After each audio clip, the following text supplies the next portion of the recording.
विमल बहुत परेशान था। उसे समझ में नहीं आ रहा था कि वो इस परिस्थिति से कैसे निकले। वो अपनी माँ को बहुत चाहता था, किंतु उसकी पत्नी और बच्चे उसकी माँ से बहुत दूर भागते थे, क्योंकि उसकी माँ की एक आंख नहीं थी। साथ ही उसकी कमर भी 90 अंश पर झुकी थी।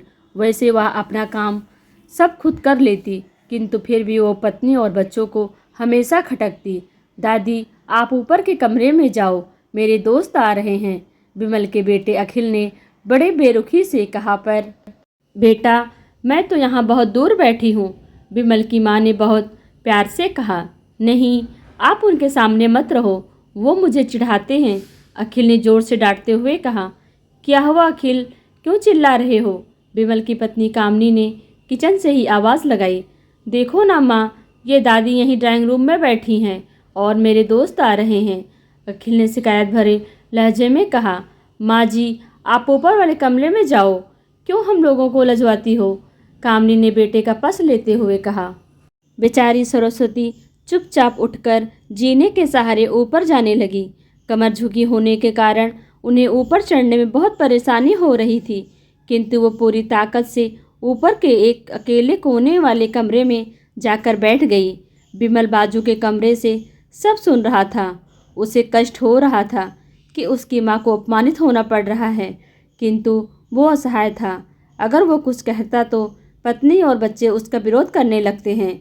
दूसरे उनके तर्क भी सही लगते हैं, चूँकि वो एक प्रशासनिक अधिकारी था। उसका सामाजिक स्तर बहुत ऊंचा था।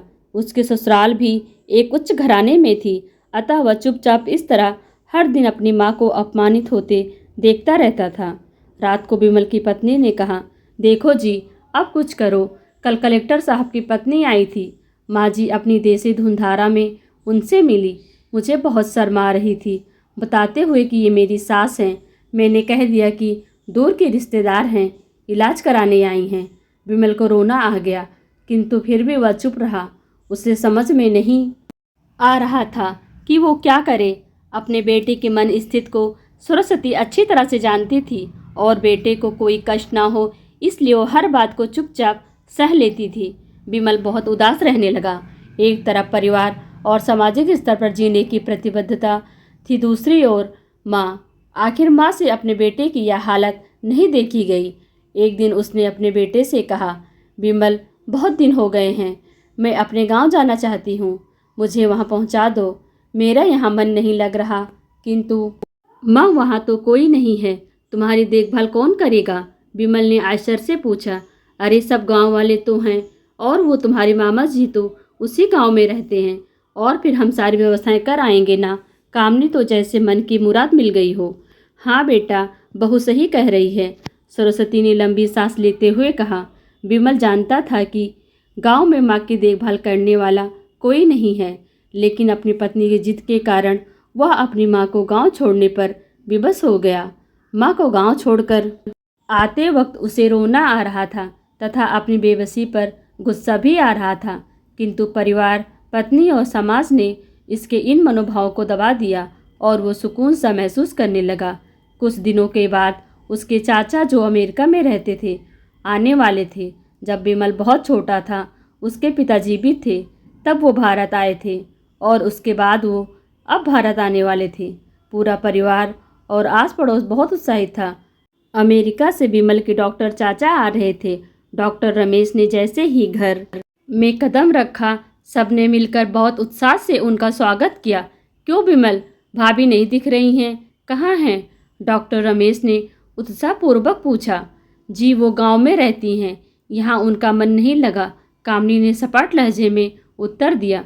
डॉक्टर रमेश ने विमल की ओर देखा तो विमल ने अपनी आंखें झुका ली। डॉक्टर रमेश सब समझ गए। बोले, कल हम भाभी से मिलने गांव चलेंगे सब लोग। दूसरे दिन सभी लोग गांव के घर में पहुंचे। देखा कि सरस्वती को बहुत तेज बुखार है और वो पलंग पर असहाय पड़ी है। डॉक्टर रमेश दौड़कर सरस्वती के पास गए, उनके पैर छूकर रोने लगे। सरस्वती की ये हालत उनकी कल्पना से परी थी। वाह बेटा विमल, तूने तो नाम उजागर कर दिया। अपनी माँ की ये हालत देखकर तुझे तो शर्म भी नहीं आ रही होगी। डॉक्टर रमेश ने विमल को लगभग डांटते हुए कहा। नहीं देवर जी, विमल का कोई दोष नहीं है, मैं खुद गांव आई थी। सरस्वती ने अपने बेटे का बचाव किया। मुझे सब पता चल गया भाभी, आप चुप ही रहो। क्यों बहू, तुम्हें अपनी सास की कुरूपता पसंद नहीं? समाज में तुम्हें नीचा देखना पड़ता है ना? डॉक्टर रमेश ने कामनी की ओर व्यंग से देखा। कामनी निरुत्तर होकर विमल को देखने लगी। आज तुम जिस सामाजिक स्तर पर हो वो इन्हीं के संघर्षों की देन है। और बेटा विमल, तुम्हें शायद मालूम ना हो कि बचपन में जब तुम 1 साल के थे तब छत से गिरने के कारण तुम्हारी एक आंख फूट गई थी और तुम्हारी रीढ़ की हड्डी में भी समस्या थी। तब तुम्हारी इस कुरूप माँ ने अपनी एक आंख और अपना बोन मैरो तुम्हें इतना सुंदर स्वरूप दिया था। कामनी बेटा, इतने सालों तक संघर्ष करके बेटे को प्रशासनिक अधिकारी बनाने वाली इस संघर्षशील औरत की तुम लोगों ने यह दशा कर दी। तुम्हें ईश्वर कभी माफ नहीं करेगा। डॉक्टर रमेश की आंखों से अश्रुजल धारा बह रही थी। अब भाभी, आप मेरे साथ अमेरिका जाएंगी, यहाँ इन स्वार्थी लोगों के बीच नहीं रहेंगी।